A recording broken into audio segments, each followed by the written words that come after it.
அதனால எங்களுக்கு சீட்டு எண்ணிக்கைலாம் முக்கியம் இல்லைங்கிறீங்க. எங்க தலைவரே ஒப்புக்கொண்டு விட்டாருங்க. விடுதலை சிறுத்தைகள் நீங்க சராசரியாக எடை போடி விடுவீர்கள். அப்படிலாம் யாரும் எடை போடல. அதான் சொல்றேன். நீங்க ஏன் அதை எதிர்பார்க்கல? எல்லா கட்சி மாதிரி அது ஒரு கட்சி தான், அவ்வளவுதான். ரொம்ப பெருசா அதுதான் தொடர். நான் என்ன சொல்றேன்னா, அப்படி ஒரு மாநிலத்தை சொல்லுங்களா? தமிழ்நாட்டுல முத்துவேல் கருணாநிதி ஸ்டாலின் ஆட்சி செய்யக்கூடிய மாநிலத்துல பிரச்சனை இருக்கு, தலித்துகளுக்கு இருக்கு. ஏங்க நீங்க தலித்து மட்டுமே குறிப்பிட்டு பாக்குறீங்களா? நான் சொல்றேன் தலித்துகளுக்கு மட்டும் தானே திருமாவளவன் அவர்கள் பேசுறாங்க, வேங்கவேல்லாம் பேசுறாங்க. வேற எதுக்கு பேசுறாங்க? எல்லாத்தையுமே பேசுவாருங்க. இப்ப இது மாதிரி நடக்க மாட்டாரு, இது மாதிரி வந்துட்டு நடவடிக்கை அறிக்கை மட்டும் தான் விடுறாரு அப்படி சொன்னீங்களா? தலைவர் வழியில் தலைவருக்குள்ள கருத்தியல் முரண்பாடுகள் இருந்தாலும் கூட, என்ன பிரச்சனை வந்தாலும் ஆளும் கட்சி எதிர்த்து இத்தனை போராட்டங்கள் நடத்திய வரலாறு கிடையாது. மது ஒழிப்பு மாநாடு நடத்தணும். என்ன பயன்? அதுதாங்க சொல்றேன், நடத்தணும். என்ன பயன் தான் கேட்டேன். எதுக்கானோ மாநாடு நடத்திட்டோம், அதனால என்ன பயன் கேட்டேன். ஆளுங்கட்சி எதிர்த்து தான் அவர்கள் ஆளுங்கட்சிக்கு தலித் மக்களுக்கு வன்கொடுமைகளுக்கு படுகொலைகளுக்கு எதிர்த்தான போராட்டம் நடத்திக்கிட்டு இருக்கோம். இதுக்கு என்ன பயன் நீங்க கேட்குறீங்க? ஆளுங்கட்சி பண்ணது தானேங்க. இப்போ ஆளுங்கட்சி தான் கேட்க முடியும், வேற யாரும் கேட்க முடியும்? அதுதான் சொல்கிறேன், ஆளுங்கட்சி தான் கேட்க. நாங்கள் வந்து தப்பாக சொல்ல, ஆளுங்கட்சி தான் வந்து இப்போ ஒரிஜினா பிரச்சனையில் ஒரிஜினா அவர்கள் எங்களுடைய கட்சியினுடைய துணை பொதுச் செயலாளராக இருந்தார். திராவிட முன்னேற்ற கழகம் தலைவரும் சொல்லாதீங்க. ஏன் எப்படி சொல்லாமல் இருப்போம்? விசிகா தாழ்த்தப்பட்ட மக்களுக்கான இதே மாதிரி தான் கொஸ்டின் கேட்கக்கூடாது. அமைச்சராக இருக்க தகுதியானவர் அவரு யாரு? பொன்முடி. அமைச்சருக்கு தகுதியானவரான்னு கேட்குறீங்களா? உங்கள்கிட்ட கேட்குறேன். எங்களுக்கு தான் தெரியாது, நாங்கள் தவறுதலாக சொல்கிறோம். நீங்கள் சொல்லுங்கள். ஒரு ஃபோன் வந்துட்டு இப்போ வந்து செய்தியாளர் வந்துட்டு சும்மா இருந்தவனை சுரண்டி விட்டா என்ன பண்ணுவாங்க சொல்ல? சும்மா இருந்தவங்க அப்போ அவர் என்ன சொல்லியிருக்கோம்னா, எங்கிட்ட எங்க கேட்குறீங்க, இது அவங்க கட்சிக்குள்ள பிரச்சனை, அது அவங்களுக்குள்ள பிரச்சனை. டீசெண்டாக ஒரு கட்சியினுடைய ஒரு எம்பியா இருக்காரு, அவருக்கு திறந்த ஒரு பாட்டாளி மக்கள் ஒரு பார்வை, அவர் ஒரு பார்வை தொலைநோக்கு பார்வையில் அவர் சொல்லியிருக்கிறார். அதே மாதிரி தானே பொன்முடி எல்லாத்துக்கும் தானே அமைச்சர், ஓட்டு உங்களுக்கும் அமைச்சர் தானே அவர். அமைச்சர். அப்போ அந்த மாதிரி பேசலாம். தமிழ்நாட்டில் இருக்கக்கூடிய எல்லாருக்கும் அமைச்சர். அப்போ நான் அந்த இடத்துல இருந்து பொதுவான ஒரு சாமானிய அந்த வார்த்தையை கண்டிக்கிறார். அவரே ஒப்புக்கொண்டு விட்டார், நான் வருந்துகிறேன் என்று ஐயா அமைச்சர் வந்து பொன்முடி அவர்களே ஒப்புக்கொண்டு விட்டார். ஓட்டு கேட்கும்போது ஒரு சில ஏரியாவுக்கு திரும்பவே உள்ள உடலை வயலில் ஏற்றலாம் ஒரு குற்றச்சாட்டு வருதுங்க. நான் என்ன அதான் சொல்றேன், இன்னும் சாதிய பார்வையோடு இருக்கிறார்கள் சொல்றோம்ல. இன்னும் சாதிய திருமாவர்களை ஆதரிக்கக்கூடிய காலம், இன்னும் சாதிய பார்வையோடு இருக்கிறார்கள். அதே கூட்டணியில் நாங்களும் இருக்கிறோம்.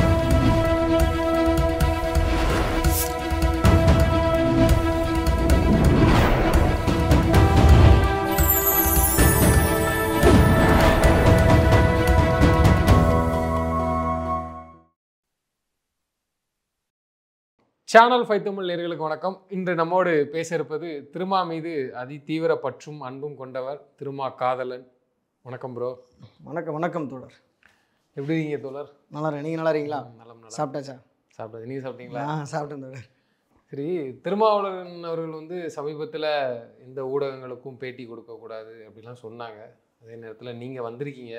இந்த கருத்தை எப்படி இது பண்ணுறது, கொடுக்கலாமா, அது என்ன காரணம்? இந்த மாதிரி ஊடகங்கள்லேயே பேட்டி கொடுக்கக்கூடாது, தன் கட்சி சார்ந்தவர்கள்னு ஒரு கட்டளையிட்டு இருந்தார்.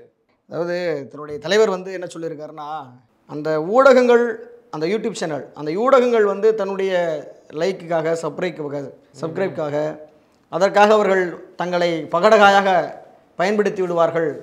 அவர்கள் கேள்வி மேல் கேள்வி கேட்பார்கள். அந்த கேள்விகள் தெரிந்தும் கூட அந்த கேள்விகளுக்கு அர்த்தமான நீங்கள் கேள்விகளுக்கு சரியாக பதில் சொன்னாலும் கூட திரும்பி அதே ஒரே கேள்விகளையே நீங்கள் எப்படியாவது மாற்றி அவர்களை திசை திருப்பி விடலாம் என்கிற ஒரு எண்ணத்தில் நீங்கள் கேள்வி கேட்கிற ஒரு அச்சத்தை ஏற்படுத்துவீர்கள் என்கிற ஒரு எண்ணத்தில் முன்னெச்சரிக்கை, பயம் கிடையாது தொடர் முன்னெச்சரிக்கை. தன்னுடைய கட்சி கிட்டத்தட்ட 35 வருடங்கள் கழித்து இந்த கிட்டத்தட்ட ஒரு ஆட்சி, ஒரு அங்கீகாரம் பெற்றிருக்கிறது. அது மாநில கட்சியாக அங்கீகாரம் ஒரு சுலபமாக வரவில்லை, ஈஸியாக வரவில்லை. ஒரு கட்சி தொடங்கினவனே வந்துட்டு தன்னுடைய கட்சி வந்து அங்கீகாரம் பெறுவதற்கு சில கட்சிகள் இருக்கலாம். ஆனால் விடுதலை சிறுத்தைகள் கட்சி எந்த கட்சியுமே உடனே அவ்வளவு பெரிய வளர்ச்சி இருக்காது. ஆனால் விடுதலை சிறுத்தைகள் எல்லா கட்சியும் போல விடுதலை சிறுத்தைகள் கிடையாது. நீங்கள் அதுதான் புரிந்து கொள்ள வேண்டும். விடுதலை சிறுத்தைகள் எல்லா கட்சியை போன்று நீங்கள் விடுதலை சிறுத்தைகளை எடை போட முடியாது. கருத்தியல் ரீதியாக, கொள்கை ரீதியாக தன்னுடைய வளர்ச்சிக்கு மிக பெரிய பங்காற்றிருக்கிறார்கள் ஒவ்வொரு விடுதலை சிறுத்தைகளும். நிச்சயமா கேள்விக்குள்ள வரலாம். அதிமுகவுடனான கூட்டணி திருமாவளவன் அவர்கள் வந்து நேற்று பேசியிருந்தாங்க, பார்த்துருப்போம். அதிமுக வந்து பல கட்டுப்பாட்டில் தான் மிரட்டி தான் அந்த கூட்டணியை வந்து சம்மதிச்சிருக்காங்க. அது ஒரு நல்ல கட்சி, ஆனால் ஏன் இப்படி போய் மாட்டினாங்க அப்படின்னு திருமாவளவன் வந்து சொல்லியிருந்தாங்க. அதாவது அதே எடப்பாடி பழனிசாமி அவர்கள் என்ன சொல்லியிருக்கிறார், அதாவது அதிமுகவுடைய பொதுச் செயலாளராக இருக்கக்கூடிய ஐயா எடப்பாடியார் அவர்கள் என்ன சொல்லியிருக்கிறார் என்றால், இப்போ பிஜேபியுடன் ஒருபோதும் கூட்டணி வைக்க மாட்டோம் என்று சொன்னவர் தான் அந்த எடப்பாடியார் அவர்கள். இல்லை நீங்கள் வந்து அதிமுக ஒரு நல்ல கட்சி தான், ஆனால் ஏன் இப்படி போய் கூட்டணி வைத்தார்கள் என்று தெரியவில்லை சொல்லியிருக்கீங்க. இதே திருமாவளவன் அவர்களை அதிமுக சமீபத்தில் பார்த்துருப்போம், கூட்டணிக்கு பல்வேறு எதிர்பார்த்தாங்க, ஆசைப்பட்டாங்க. நீங்க போகலை. அப்போ நீங்கள் சொன்னீங்க இல்லை அதுவே 10 பிரிவாக இருக்குது, நாங்கள் அதில் போகலை, அதெல்லாம் கரை சேராது அப்படிங்கிற மாதிரி ஒரு குற்றச்சாட்டை வச்சுங்க. இன்னைக்கு வந்து பாஜக உடனே கூட்டணி போயிட்டாங்க, ஏன் போனாங்கன்னு தெரியல, எதுக்கு போனாங்கன்னு தெரியல. அப்போ நீங்களாவது போயிருக்கலாம்ல, நீங்கள் போகும் பட்சத்தில் அவங்க கூட்டணி நாங்கள் ஏங்க போகணும்? ஏற்கனவே ஒரு கருத்தில் ரீதியாக திராவிட முன்னேற்ற கழகமும் விடுதலை சிறுத்தைகளும் தோழமை கட்சிகளும் இந்தியா கூட்டணியை உருவாக்கியதில் முக்கிய பங்கு வகித்தது விடுதலை சிறுத்தைகள். அதுபோல திராவிட முன்னேற்ற கழகத்தின் கூட்டணி அமைத்ததற்கு விடுதலை சிறுத்தைகள் முக்கிய பங்காற்றி இருக்கிறது. எப்படி நாங்கள் ஒரு கூட்டணியில் இருக்கும்போது மற்றொரு கூட்டணியில் எப்படி நாங்கள் வந்து சேர முடியும் நீங்க சொல்றீங்க? அப்போ இது வந்து அடுத்த கட்சி பிரச்சனை, உட்கட்சி பிரச்சனை. கூட்டணிங்கிறது அவங்க தன்னிச்சையா முடிவு இருக்கக்கூடியது, அது அவங்களோட இஷ்டம். இதுல நம்ம விமர்சனம் வைக்கிறோமே, அதிமுக நல்ல கட்சி தான், சேரக்கூட இடத்துல போய் சேர்ந்துட்டாங்க. ஏன்னா ஐஎஸ் இன்பதுரை இதே திருமாவளவன் கலந்துகிட்ட மேடையிலே சொல்லியிருந்தாங்க, நல்லவர்கள் எங்க கூட தான் இருப்பாங்க. ஒரு பொடி வச்சு பேசினாரு, திருமா கூட்டணிக்கு வருவார் அப்படின்ட்டு. உடனே எதிர்பார்க்கறாங்க.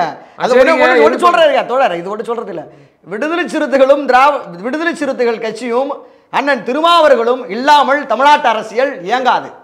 தமிழ்நாட்டு அரசியலை 2001 எங்கிச்சு, அது எப்படி? அதுதாங்க சொல்றேன். இன்றைய காலத்தில் இந்த 2025 2026 சட்டமன்ற தேர்தல், இங்கு வரக்கூடிய அடுத்தடுத்த தேர்தல்களில் விடுதலை சிறுத்தைகள் இல்லாமல், தலைவர் திருமாவர்களின் அசைவு இல்லாமல் தமிழ்நாட்டு அரசியல் திசை திருப்ப முடியாது. விஷயங்க நாங்க விடுதலை சிறுத்தைகள் நீங்க சராசரியாக எடை போடி விடுவீர்கள். அந்த ஒரு அப்பெல்லாம் யாரும் எடை போடல. அதான் சொல்றேன். நீங்க ஏன் அதை எதிர்பார்க்கற கட்சி மாதிரி அது ஒரு அவ்வளவுதான், ரொம்ப பெருசா. அதுதான் தொடர். நான் என்ன சொல்றேன்னா, இன்னைக்கு வந்து விடுதலை சிறுத்தைகள் கட்சிக்குள் கூட்டணிக்குள் சேர்த்தால் நம்முடைய வாக்குகளும் நமக்கு சேரக்கூடிய நம் கட்சிக்கு காலமாக விழக்கூடிய வாக்குகளும் சிதறிவிடும் என்கிற ஒரு காலங்கள் இருந்தது. அதனாலதான் திமுக எவ்வளவு சொல்றது புரியுது பண்ணாலும் அதோட முழுசா கேளுங்க. தொடர்ந்து பாயிண்ட் முடியல. ஒரு கூட்டணியில் விடுதலை சிறுத்தைகள் நாம் சேர்த்து கொண்டால் நமக்கு காலமாக விழக்கூடிய வாக்குகளும் சிதறிவிடும், யாரும் போட மாட்டார்கள் என்ற ஒரு காலம் இருந்தது. ஆனால் இப்போது விடுதலை சிறுத்தைகளை சேர்த்தால் தான் வெற்றி வாய்ப்பே என்கிற ஒரு காலத்தை உருவாக்கி இருக்கிறார் எங்களுடைய தலைவர் திருமாவர்கள். இது எவ்வளவு பெரிய வளர்ச்சி, இது எவ்வளவு பெரிய ஒரு தமிழ்நாட்டு அரசியலில் மிகப்பெரிய ஒரு சக்தியாக வளர்ந்திருக்கிறது. இது எண்ணி பார்க்கணும்ல. அதனால திமுக கூட்டணி ஏங்க திராவிட கருத்தியல் ரீதியாக ஒற்றுமையாக இருக்கிறோம், புரியுதுங்களா? திராவிட முன்னேற்ற கழகம் விடுதலை சிறுத்தைகளும் கருத்தியல் ரீதியாக ஒற்றுமையாக இருக்கிறது. எங்களுக்கு வந்து இந்த சீட்டு எங்களுக்கு வந்து அதெல்லாம் பிரச்சனை கிடையாது, கருத்தியல் தான் பிரச்சனை. சனாதனம் வீழ்த்தப்பட வேண்டும், ஜனநாயகம் தான் வெல்லும் என்கிற ஒரு மிகப்பெரிய ஒரு முழக்கத்தை, மிகப்பெரிய ஒரு கொள்கையை நாங்கள் முன்வைத்து சனாதன வீழ்த்தப்படணுங்கிறீங்க. திரும்பவே வீழ்த்துறாங்க எலெக்ஷன் டைம் ஒரு பேச்சு அடிப்படை தெரியுமா உங்களுக்கு? என்னங்க சொல்றேன், திமுக கூட்டணியில திமுக திரும்பவே வீழ்த்திடுறாங்க. அறிவாலயம் உள்ள போயிட்டு வந்து வெளில ஒரு வேற மாதிரி பேட்டி கொடுக்குறாரு. அது தேர்தல் நம்ம பார்க்கலாம். இதுதான் அதுதாங்க சொல்றேன். அதாவது சீட்டு பிரச்சனை எங்களுக்கு வரலாம், சீட்டுகள் இரட்டைப்படை ஒற்றைப்படை என்று எங்களுக்கு சீட்டு பிரச்சனை வரலாம், கருத்தில் முரண்பாடு வராது. ஏனென்றால் திராவிட முன்னேற்ற கழகத்தை எங்கள் தலைவர் ஒவ்வொரு முறையும் சொல்லியிருக்கிறார், கூட்டணியில் எங்களுக்கு பிளவு ஏற்படாது. அந்த கூட்டணியை உருவாக்கியதில் முக்கிய பங்காற்றி இருக்கிறது விடுதலை சிறுத்தைகள். இந்தியா கூட்டணியை உருவாக்கியதும் விடுதலை சிறுத்தைகள். ஒவ்வொரு முறையும் பேட்டி கொடுக்கிறார். இன்னைக்கு இதுக்கப்புறம் நீங்க வந்து இந்த क्वेश्चन கேக்குறதுல உங்களுக்கே வந்து நாங்க சொல்லிதான் நீங்க கூட்டணியை பிரிக்கணும்னு ஒன்றும் அவசியமும் இல்லை, அப்படி மாட்டவும் மாட்டாங்க. நான் என்ன சொல்றேன்னா, அப்புறம் எதுக்கு இந்த தேவையில்லாத क्वेश्चन? இல்ல கொஸ்டின் அங்கதான் இருக்கு, நான் வரேன். சொல்லுங்க. திமுக உண்மையிலேயே கூட்டணியில் இருக்க தலைமை இருக்க திமுக வந்து மக்களுக்கு ஆதரவா நல்லா செயல்படுதுங்கிறீங்க? அப்போ செயல்படுகிறது ஒற்றுமையாக, கருத்தியல் ரீதியாக. தலித் சமூகத்துக்கும் சிறுபான்மை சமூகத்துக்கும் ஒரு பாதுகாவலர் திமுக, ஒத்துக்கிறீங்களா? திராவிட முன்னேற்ற கழகம் தற்போது நல்லா வந்து ஒற்றுமையாக செயல்படுகிறார்கள். ஒற்றுமை இல்லைங்க, தமிழ்நாட்டில் திமுக சட்ட ஒழுங்கு, கொலைகள், களவு, கற்பழிப்பு எதுவுமே நடக்காம நல்லா இருக்குன்னு சொல்றீங்க. அப்போ எங்க அப்படி இருந்தாலும் கூட எங்களுக்கு கூட்டணி தான் முக்கியம். நான் சொல்றேன், என் கூட்டணி இல்லைங்க, நான் சொல்றதை கேளுங்க. என்ன சொல்றேன்னா, இன்னமும் ஆணவ படுகொலை நடைபெறுகிறது. இன்னமும் வந்து ஒரு தலித் ஒரு மாணவன் பள்ளிக்கு செல்ல முன்னாடி அவலங்கள் ஏற்படுகிறது. உங்களுக்கு தெரியுமா? இயக்குனர் பாருங்க தெரியும். அண்ணன் நேற்று ஒரு குற்றச்சாட்டு வச்சாங்க, பாத்தீங்களா? அதை இல்ல பார்க்கலையா? என்ன சொல்றாருன்னா, இதுக்கு முந்தைய ஆட்சியில் கூட தலித்துகளுக்கு எதிராக நிறைய விஷயங்கள் நடந்திருக்கு, ஆனா அதை விட அதிகமாக இந்த திராவிட மாடலின் ஆட்சியில் நடக்குன்னு பேரை மென்ஷன் பண்ணி சொல்லியிருக்காரு. தப்பா சொல்லிட்டாரோ தவறுதலா சொல்லிட்டாரோ? அவர் தனிப்பட்ட கருத்து அது. கண்டிப்பாக அவலங்கள் நடக்கிறது. அந்த அவலங்களை எல்லாம் தலைவர் ஒன்று சாதாரண அந்த கூட்டணியில் இருந்துகிட்டு வந்து சரி நடக்குதுன்னு சொல்லிட்டு விட்டு போக கிடையாது. அதாவது நம்ம கூட்டணியில் இருக்கிறோம் என்பதனால் தோழர் நான் சொல்றதை கேளுங்க ஒரு நிமிஷம். கூட்டணியில் இருக்கிறோம் என்பதனால் தலித் மக்களுக்கு ஏற்படக்கூடிய அவலங்களையும் வன்கொடுமைகளையும் கடந்து போக கிடையாது தலைவர், எங்களுடைய தலைவர் எழுச்சி தமிழர் அவர்கள். புரியுதுங்களா? ஒரு அறிக்கைங்க, போராட்டம் நடத்துகிறோம், தீர்வு போராட்டம் நடத்துகிறோம், தீர்வு எப்படிங்க இருக்கும்? தீர்வு கண்டிப்பாக ஒரு கூட்டணியில் இருக்கும்போது தலைவரிடம் பேசி ஒரு கூட்டணி வலுவாக இருக்கிறது, தலைவர் வந்து முதல்வரிடம் பேசி வலுவான இருக்கிறது கூட்டணியை உடைப்பதற்கு சிலர் யோசித்துக் கொண்டிருக்கிறார்கள். கரெக்டாக சொன்னீங்க. கூட்டணியை உடைப்பதற்கு சில பேர் யோசிச்சுட்டு இருக்காங்கன்னு கேட்குறீங்க. அந்த கேள்வி தான் படுது. இப்போ என்னன்னா, தலித் சமூகத்துக்கு பிரச்சனை நடக்கும்போது திருமாவளவன் அவர்கள் அது குறித்து கேட்கல பேசலன்னு எதிர்கட்சிக்கு சொன்னா அதுக்கு ஒரு பாயிண்டா குறிப்பாக இதை சொல்றீங்க. எங்களை வந்து உடைக்க பார்க்குறீங்க, பிரிக்க பார்க்குறீங்கன்னு. யாரு தான் பார்த்தா உண்மையில இப்போ எல்லா கூட்டணி அதிமுக கூட்டணி அலைன்ஸ் ஆயிட்டு ஓகே, அவங்க தான். பிஜேபி அங்கே இருக்கும் பட்சத்தில் திருமாவளவன் அவர்கள் போக மாட்டாங்க, பாமக இருக்கும் பட்சத்திலும் போக மாட்டாங்க. எல்லாம் அப்படி அப்படியே செட்டில் ஆகிட்டு கரெக்டாக இதுதான் அலைன்ஸ் பார்ட்டின்னு தெரிஞ்சு போச்சு. இன்னமும் அதே சொல்லிட்டு இருக்கீங்களா? அதான் தொடர. இப்போ திராவிட முன்னேற்ற கழகம் வந்து ஒரு ஆளும் கட்சியாக இருக்கிறது. ஆளும் கட்சியில் மிகப்பெரிய ஒரு பங்களிப்பை வகித்திருக்கிறது விடுதலை சிறுத்தைகள். அப்போ விடுதலை சிறுத்தைகளை நாம் எடுத்து விட்டால் திராவிட முன்னேற்ற கழகத்தை ஈஸியாக விழுத்து விடலாம் என்கிற ஒரு எண்ணம் இருக்கிறது. அதனால் ஒரு பல விடுதலை சிறுத்தைகளை வெளியேற்றுவதற்கான புராணங்களா? ஏதாவது ஒன்று ஒரு எடுத்துக்காட்டு சொல்லுங்கள். அதுதாங்க சொல்கிறேன். இப்போ நீங்கள் சொன்னீங்களே, இப்போ வந்துட்டு தலைவர் வந்து இதுபோல் வந்துட்டு கூட்டணியில் வந்துட்டு செயல்படுவதற்கான வந்துட்டு இப்போ இதுமாரி நடக்க மாட்டாரு, இதுமாரி வந்துட்டு நடவடிக்கை அறிக்கை மட்டும்தான் விடுறாரு அப்படி சொன்னீங்களே. தலைவர் வழியில் தலைவருக்குள்ள கருத்தியல் முரண்பாடுகள் இருந்தாலும் கூட, என்ன பிரச்சனை வந்தாலும், எந்த பிரச்சனை இல்லைங்க, எப்படி எல்லா பிரச்சனையும் எப்படி எந்த பிரச்சனை வந்தாலும் களத்தில் களமாடுறாங்க. நாங்கள் எதிர்த்து கிட்டத்தட்ட இத்தனை ஆண்டு காலம் கூட்டணியில் இருந்து திராவிட முன்னேற்ற கழக கூட்டணியில் இருந்து கொண்டு அந்த தலைமை, அதாவது ஆளும் கட்சி எதிர்த்து இத்தனை போராட்டங்கள் நடத்திய வரலாறு கிடையாது. மது ஒழிப்பு மாநாடு நடத்தணும். என்ன பயன்? அதுதாங்க சொல்கிறேன், நடத்தணும். என்ன பயன் தான் கேட்டேன். நான் வேற ஒன்றும் எதுக்கானோ மாநாடு நடத்திட்டோம், அதனால என்ன பயன் கேட்டேன். மாநாடு நடத்தி என்ன மது ஒழிப்பு மாநாடு நடத்தணும், என்ன பயன் கேட்டேன். இதை விஷயத்த வந்து இல்லை, நான் தவறுதலாக சொல்ல, ஒரு விஷயத்தை நம்ம முன்னெடுக்கிறோம், மக்கள் விரோத செயலை வந்து முன்னெடுத்து மிகப்பெரிய ஒரு எழுச்சி மிக்க ஒரு மாநாடு குறித்து இதான் எல்லாம் பண்ணுறோம். அதே இடத்துல இன்னைக்கு டாஸ்மாகால தமிழ்நாட்டு நிலைமை எப்படின்னு உங்களுக்கு தெரியும், சொல்லவே வேண்டாம். அதனால என்ன பயன் அப்படின்னு கேட்குறேன். நம்ம சும்மா ஏதோ நடத்திட்டோம், வருஷம் நடத்துகிறோம், எல்லா மாநாடும் எல்லா கட்சிகளும் நடத்துகிறோம், அதோட ஆயிடக்கூடாது, இல்லை 10ஓட 11 இருக்கக்கூடாது. அதனால கேட்குறேன். கூட்டணியில் இருந்து கொண்டே மாநாடு நடத்திருக்கிறோம். தலைவர் அவர்கள் முதல்வரிடம் பேசியிருக்கிறார். இதுபோல் மது ஒழிப்பு மாநாடு நடத்தியதற்கு அவர் முதல்வர்கள் என்ன இந்த கோரிக்கையை வந்துட்டு நடத்தினோம். ஒவ்வொரு போராட்டங்கள், ஒவ்வொரு ஆர்ப்பாட்டங்கள் என்று ஆளுங்கட்சி எதிர்த்து தான் அவர்கள் ஆளுங்கட்சிக்கு, தலித் மக்களுக்கு, வன்கொடுமைகளுக்கு, படுகொலைகளுக்கு எதிர்த்தான போராட்டம் நடத்திக்கிட்டு இருக்கோம். இதுக்கு என்ன பயன் நீங்கள் கேட்குறீங்க? ஆளுங்கட்சி பண்ணது தானேங்க. இப்போ ஆளுங்கட்சி தான் கேட்க முடியும், வேற யாரும் கேட்க முடியும். அதுதான் சொல்கிறேன், ஆளுங்கட்சி தான் கேட்க. நாங்கள் வந்து தப்பாக சொல்ல, ஆளுங்கட்சி தான் வந்து ஆளுங்கட்சி வந்து பண்ணல. இப்போ நான் முதல்வராக பண்ணுறாரு, முதல்வர் ஸ்டாலின் அவர்கள் பண்ணுறாரா? காவல்துறை இது இப்படி நம்ம பேசலாமா? ஒரு ஆட்சி நடக்குது, இதுக்கு அவங்களுக்கு சிஎம் ஆக்கி வச்சிருக்கோம். இதே எடப்பாடி பழனிசாமி காக்கி சட்டக்குள் சாதி இருக்கிறது, இன்னும் விடுதலை சிறுத்தைகள் சாதி கட்சியாக பார்த்து கொண்டிருக்கிறார்கள். புரியுதுங்களா? கட்சியை திமுக இல்ல, திராவிட நான் சொல்றேன், இன்னும் விடுதலை சிறுத்தை கட்சியை சாதிய பார்வையில் பார்த்து கொண்டு யாரு பாக்குறா? அதான் கேள்வி. இப்ப காவல் அதிகாரிங்கிறீங்களா, காவல் அதிகாரி இருக்கீங்களா, காவல் அதிகாரிக்குள் காக்கி சட்டைக்குள் ஒரு சாதி இருக்குல்ல, நீங்க கேட்கிற கேள்வி. அதிகாரிக்குள் ஒரு சாதி இருக்கு, கேட்கிற கேள்வி உண்மைதான், நியாயமான கேள்வி, நான் ஒத்துக்கிறேன். காக்கி சட்டைக்குள்ளேயும் ஒரு சாதி வெறி இருக்குன்னு.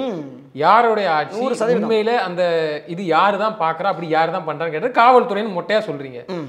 அதுக்கு பொறுப்பு முழுக்க 4.5 வருஷம் காலம் முடிய போகுது. சிஎம் தானே சொல்ல முடியும், ஆட்சியில் இன்னைக்கு அவங்க தானே இருக்கிறாங்க.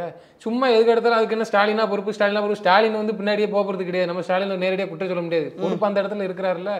ஒன்றுனா பிரச்சனை இல்லை, வேங்கவேலு அதுக்கு அடுத்தடுத்து வருது. புல்லட் ஓட்டினாக்கெல்லாம் வெட்டுறாங்க. எப்படி இதை நம்ம யார்கிட்ட பேச? அதான் தொடர் சொல்கிறேன், நான் ஒன்றும் தப்பாக சொல்ல கிடையாது. நானும் பதான் சொன்னேன், புல்லட் ஒன்றா கை வெட்டுறாங்க. இப்போ வந்துட்டு வேங்கவேல் பிரச்சனை, இத்தனை பிரச்சனை தலித் மக்களுக்கு ஏற்படக்கூடிய பிரச்சனைகள் எல்லாம் தலைவர் திருமாவர்கள் எங்களுடைய விடுதலை சிறுத்தை கட்சியின் சார்பிலே அறிக்கையும் விடுகிறார். ஆளும் கட்சியில் இடம் இதுபோல் இதன் போல சொல்கிறாங்க. வேற என்ன பண்ண முடியும்? இவ்வளோதான் பண்ணும். அதை தான் கேட்குறேன், எதுவும் பண்ண முடியாதுங்கிறீங்க. வேற எதுவும் இப்படி பண்ண முடியாது இல்லை கேட்குறேன். வேற என்ன பண்ண முடியும்னு கேட்குறீங்களா, இல்லை வேற ஒன்றும் பண்ண முடியாதுன்னு கேட்குறேன். தொடர்ந்து நடந்துகிட்டே இருக்கு, அதுக்கு ஒரு எண்டு கார்டு இல்லையே, அதானே இப்போ நமக்கு வருத்தமாக இருக்குது. அதுதாங்க சொல்கிறேன், எண்டு கார்டு இருக்குன்னா இத்தனை ஆண்டு காலம் வந்துட்டு நாங்கள் ஒன்றும் தலித் மக்களுக்கு போராடாமல் இல்லை, எதுவுமே பண்ணாமல் கிடையாது. நாங்கள் வந்துட்டு தலித் மக்களுக்கு ஒரு அவலம் ஏற்பட்டுருச்சு, படுகொலை ஏற்பட்டுருச்சு, வன்கொடுமைகள் ஏற்பட்டுருச்சு அப்படின்னு சொல்கிறது அமைதியாக போயிட்டு கூட்டணியில் இருக்குன்னு சொல்லிட்டு பயந்து நடுங்கி போயிட்டு இருக்குமா? கூட்டணியில் இருப்பதனால் கூட்டணியில் இருந்து நம்ம அப்படி என்ன பண்ணியிருக்கோம்னா அதை தான் கேட்குறேன். சொல்கிறோம், வைக்கிறோம், அதுக்கு திரும்ப அதாவது என்ன சொல்கிறேன்னா, கூட்டணியில் ஒற்றுமையாக செயல்படுகிறோம். கருத்தில் அது எலெக்ஷனுக்கு ப்ரோ கூட்டணி தேவை. கூட்டணி இருந்தால் தான் விசிகாவும் வெற்றி பெறும், திமுகவும் வெற்றி பெறும். அது கூட்டணி கணக்கு, அது வேற. திராவிட முன்னேற்ற கழகம் அதை நான் சொல்லியிருப்பேன், ஒரு இன்டர்வியூவில் கூட சொன்னா நினைக்கிறேன். சொல்லுங்க. திராவிட முன்னேற்ற கழகம் இந்த 6 தொகுதியில் எப்படி விடுதலை சிறுத்தைகளுக்கு உற்று துணையாக கூட்டணி கட்சிகள் உழைத்தார்களோ அதுபோல் 234 தொகுதியிலும் விடுதலை சிறுத்தைகள் வாக்கு வங்கிகள் இருக்கிறது. ஓகே, அது நாங்களும் இந்த நாளுக்கு நீங்கள் உழைக்கிறீங்க, அந்த 234க்கு நீங்கள் உழைக்கிறீங்க, இந்த 4க்கு திமுக உழைக்குது. அப்போ இது இல்லைங்க, என்னங்க இது?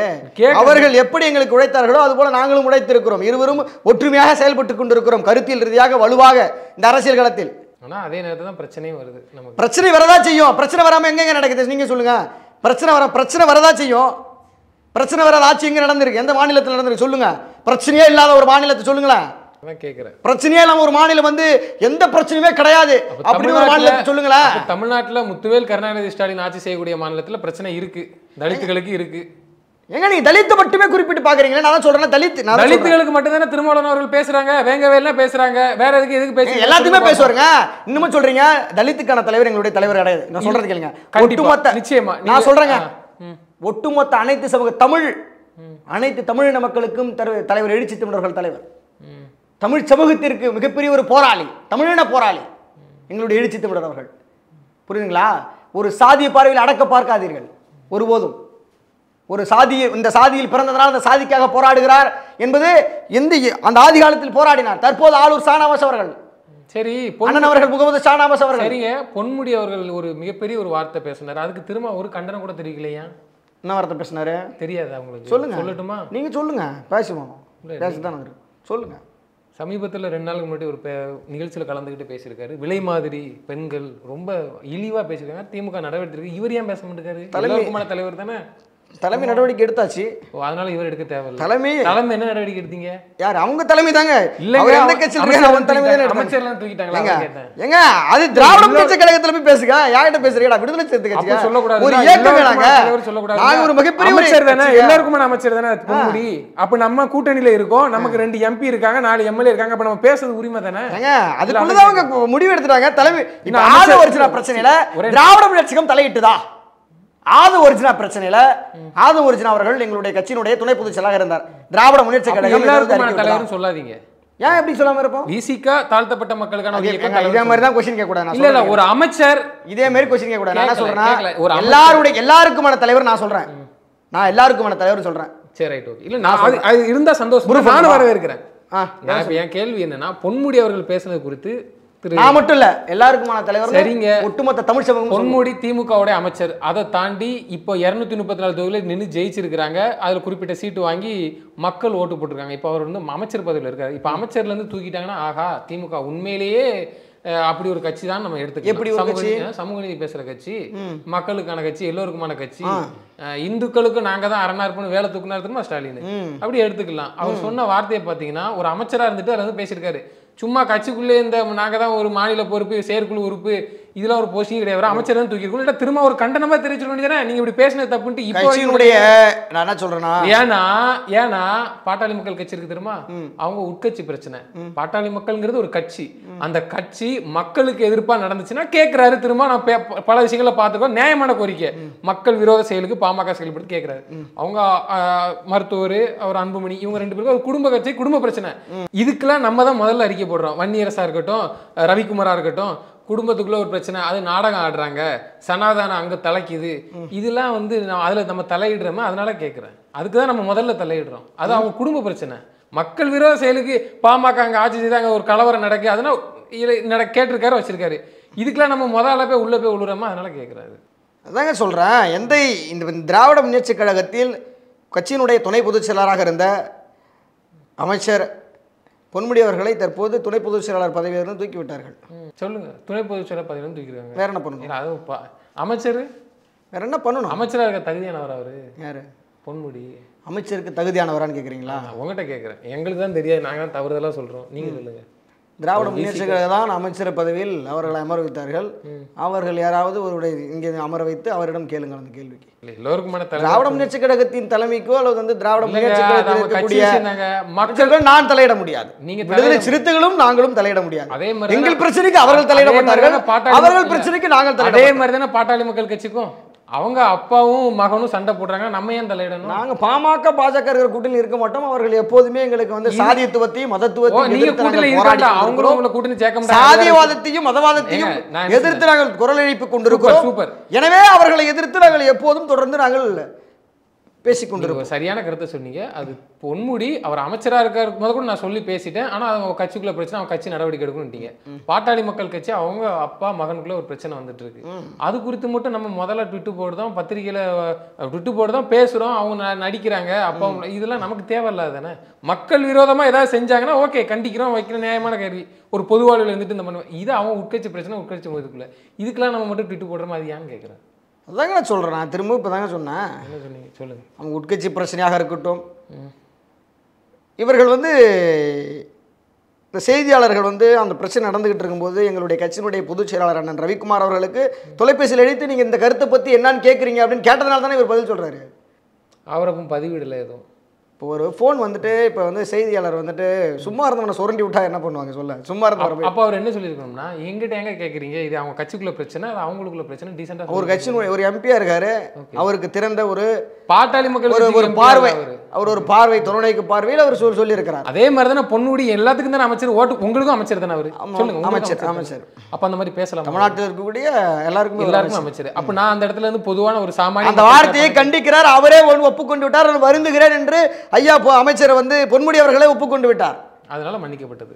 அவரே சொல்லுகிறார், அதனால வருந்துகிறேன், அந்த பேச்சுக்கு நான் வருந்துகிறேன். நானே இப்படி வருந்துகிற போது கட்சியின் தலைமையாக இருக்கக்கூடிய ஐயா முதல்வர் அவர்கள் எவ்வளவு வருந்திருப்பார் என்று நான் எண்ணி பார்க்கிறேன் என்று அவரே சொல்லி வருந்திருக்கிறார். அதனால் நாங்கள் எதுவும் பேசவில்லை, இது பண்ணிவிட்டோம். நாங்கள் என்னங்க 2 நாள் வந்து பேசினாரு, அவரே வந்துட்டு அடுத்த நாள் வந்து அறிக்கை விட்டார்ல, என்னால் வந்து வருந்துகிறேன்னு சொல்லிட்டு. கண்டிப்பாக எங்கள் தலைவர் பேசியிருப்பார், எங்களுக்கு தெரியாது. நான் ஒரு சாதாரண ஒரு தொண்டன். நீ தெரியாதுங்கிறீங்க, அவர் பேச உங்களுக்கு தெரியாது இல்லை. நான் சொல்றேன், அவர் இப்போ வரைக்கும் பொன்முடி குறித்து எதுவுமே அறிக்கை விடலை, எதுவும் பேசவும் இல்லை. அவர் பேசிய தவறு கூட சொல்லலை. யார் பேசிய தவறுன்னு? பொன்முடி இப்படி செயல்பட்ட செயலுக்கு கண்டிச்சு ஒண்ணுமே அவர் திருமாவளவன் அவர்கள் பதிலே சொல்லலை, இப்போ வரைக்கும் சொல்லலை. உங்களுக்கு தெரியாது, நீங்க தலைவர் பேசியிருப்பாரா அறிக்கை விட்டுருப்பாரா எனக்கு தெரியலன்ட்டீங்க. அப்படி சொல்லலை, அறிக்கை விட கிடையாது, எனக்கு தெரியும். ஓகே, அறிக்கை விடல, நான் எதுவுமே பேசல. எப்படிங்க நான் வந்து ஒரு கட்சியில் வந்து பயணிக்கக்கூடியவன் வந்துட்டு தெரியாது, நீங்க தான் சொன்னீங்க. தெரியாது. ஆனால் அது எப்படி வந்துட்டு அவரிடம் தொடர்பு கொண்டு பேசியிருப்பாரா, தலைமையிடம் முதல்வரிடம் தனிப்பட்ட முறையில் இண்டிவிஜுவலாக தனிப்பட்ட முறையில் பேசியிருப்பாராங்கிறது தெரியலங்கிறேன். நான் இதை வந்து எல்லாருமே வந்து எல்லாத்தையுமே சொல்ல முடியாதுங்க, எதுவுமே ஓப்பன் டாக்காக எல்லாமே பேச முடியாது. ஒரு அரசியல் என்பது வந்துட்டு எல்லாத்தையும் வெளிப்படையாக பேசுவது மட்டும் அரசியல் கிடையாது. சரி, அனைத்துமே வெளிப்படையாக பேசிவிட முடியுமா அனைத்து தலைவர்களும்? இப்போ நீங்கள் இப்போ பேசுவதில் உங்கள் மனதில் என்ன இருக்கிறது என்பதை என்னால் சொல்ல முடியுமா, இல்லை என் மனதில் என்ன இருக்கிறது என்பதை நீங்கள் சொல்ல முடியும். இது என்ன பரம ரகசியமா? ஒரு அமைச்சர் இந்த மாதிரி லூசுத்தனமா மானகட்டத்தனமா பேசுறேன்னு சொல்லிட்டு மக்கள் நீ குற்றச்சாட்டுறாங்க. இது பேர் எதுக்கு? என்ன மக்கள் குற்றச்சாட்டணும்? அது தலைமை ரகசியம். திராவிட அதுதான் சொல்கிறேன், திராவிட முன்னேற்ற கழகத்தில் பொறுப்பு வகித்தார், அவர் அமைச்சர் பதவியில் அழகு பார்த்தார்கள், தற்போது அமைச்சராக இருக்கிறார். அது திராவிட முன்னேற்ற கழகம் கண்டிப்பாக அவர்களுக்கு அந்த அமைச்சர் பதவி இருக்கணுமா இல்லையா என்பதை அவர்கள் விருப்பம் தான். அது நமக்கு தேவையில்லாது. மக்கள் பணி செய்யறாரு, ஒரு அமைச்சரா இருந்துகிட்டு இந்த மாதிரி பேசும்போது மக்கள் வந்து சொல்லதான். என்னுடைய தனிப்பட்ட கருத்தில் அவர் சொன்னது தவறான கருத்து. வேற அடுத்த கருத்து சொல்லுங்க. என் தனிப்பட்ட முறையில் அவர் சொன்ன கருத்து தவறான கருத்து. அது அவரே வருந்திருக்கிறார், அவரே ஒப்புக்கொண்டு விட்டார். அவரே தலைவர் ஸ்டாலின் அவர்களும் அவங்களுடைய கருத்து. கூட்டணியில வந்து நிச்சயமா இப்போ இரட்டை டிஜிட் வாங்க மாட்டீங்க. எது இல்லை, வரக்கூடிய சட்டமன்ற தேர்தலில் இரட்டை டிஜிட் வாங்க மாட்டீங்க. 6 தொகுதிகள், அதாவது 6 சட்டமன்ற தொகுதி, அதில் 4 சட்டமன்ற தொகுதி வெற்றி பெற்றிருக்கிறோம், 2 நாடாளுமன்ற. திமுக கூட்டணியோட திமுக வேலை பார்த்து எல்லாம் செஞ்சு திராவிட முன்னேற்ற கழகத்துக்கு கூட்டணி நாங்கள் இப்போ வேலை பார்த்துருக்கோம்ல. நாங்கள் நீ சொன்னது அவர்கள் மட்டும்தான் எங்களை வேலை பார்த்தா நாங்கள் வேலை பார்க்கவில்லையா எனக்கு கேள்வி எடுக்கிறதுல. ஓட்டு கேட்கும்போது ஒரு சில ஏரியாவுக்கு திரும்பவே உள்ள உடலை வேனில் ஏற்றலாம் ஒரு குற்றச்சாட்டு வருதுங்க. நான் என்ன அதான் சொல்கிறேன், இன்னும் சாதிய பார்வையோடு இருக்கிறார்கள் சொல்கிறோம்ல. ஏங்க வருங்காலத்தில் கூட்டணியோட அனைத்து சமூக மக்களும் இன்னும் திருமாவர்களை ஆதரிக்கக்கூடிய காலம், இன்னும் சாதிய பார்வையோடு இருக்கிறார்கள். அதே கூட்டணியில் நாங்களும் இருக்கிறோம். யார் வேனில் ஏற்ற உடலை சொல்கிறீங்க? திமுக கூட்டணியில் திமுக காரை ஏற்ற உள்ளங்கிறீங்களா? ஆமாம், பார்க்கல நீங்கள் அந்த விஷயம். எங்கே எந்த நியூஸ்? விக்கிரவாண்டியில் இடைத்தேர்தல் வந்துச்சு. அப்போ ஒரு தெருக்குள்ள வந்து திரும்ப நீங்க இறங்கிக்கிடுங்க, இங்க வந்து உங்க மக்கள் இல்ல, கூட்டணி தானே இருந்தா என்ன, அதெல்லாம் பேருக்குலாம் சமூக நல்லா தான் உட்காந்து நல்லா தான் பேசினாரு. அனைத்து மக்களையும் நிக்க வச்சு அனைத்து மக்களும் இப்ப அதை விடுங்க. விக்கிரவாண்டி இடைத்தேர்தல் நல்லா பேசி வெற்றி வாய்ப்பினை சிவா அவரே சொல்லியிருக்காரு. நீங்க அவரே அந்த வேட்பாளர் இருக்காரு பத்தியா, அவரே சொல்லியிருக்காரு. தலைவர் திருமாவர்கள் வந்து எனக்கு வாக்கு செய்யறதால நான் வெற்றி பெற்றேன் அவரே சொல்லியிருக்காரு. என்னங்க அது திமுகவுக்கு தெரியுமெண்டுக்கு அதான் வருத்தமா இருக்கு. சரி விடுங்க, இரட்டை டிஜிட்டா தெரியுங்க. இரட்டை டிஜிட்டா சிங்கிள் டிஜிட்டா இது வடபுரிய தேர்தல்? அது தலைவர் முடிவு எடுப்பார். கண்டிப்பாக தலைவர் அவர்கள் தலைவர் முடிவு எடுத்துட்டாரு, எங்களுக்கு இரட்டை டிஜிட்டோ நாங்க வந்து கொள்கை தான் வேணும்ன்றாரு. கொள்கை மட்டும்தான் எங்களுக்கு முக்கியம். கருத்தில் ரீதியாக களமாடுகிறோம். எங்களை உடைப்பதற்கு 1000 களமாடுறோமா? களமாடுகிறோம். களமாடுறோம். ஓகே, களவாடுகிறோம்ல தவறா நீங்க வந்து காது நீங்க தான் களமாடுகிறோம். ஓகே, களவாடுகிறோம் இல்ல களமாடுகிறோம். கருத்தில் ரீதியாக நாங்கள் களமாடுகிறோம். தொடர்ந்து தங்களது கருத்துக்களை பகிர்ந்தமைக்கு நன்றி. இரட்டை டிஜிட் கேட்டீங்க முதல்ல, இப்போ வந்து எங்களுக்கு கொள்கை தான் முக்கியம் சொல்லிங்க. மிகப்பெரிய ஒரு பெருந்தன்மை, இதே பெருந்தன்மையோட தான் 26 தேர்தலையும் சந்திப்போம். வருகிற எத்தனை தேர்தல் இருந்தாலும் கருத்தில் ரீதியாக ஒற்றுமையாக செயல்பட்டால் விடுதலை சிறுத்தைகளோடு கைகோர்த்து யார் விடாலும் சந்திக்கலாம். தலைவர் விடுதலை சிறுத்தைகள் கொள்கைகள் ஒற்று போக வேண்டும். விடுதலை சிறுத்தைகள் கொள்கையில் நல்ல ஒரு கைப்பிடிப்போடு உற்று துணையாக இருப்போம். விடுதலை சிறுத்தைகள் தலைவர் திருமாவர்கள் உற்று துணையாக இருப்பார். நிச்சயமா சார். தொடர்ந்து தங்களது கருத்துக்களை பகிர்ந்தமைக்கு நன்றி. நன்றி நன்றி நன்றி மகிழ்ச்சி.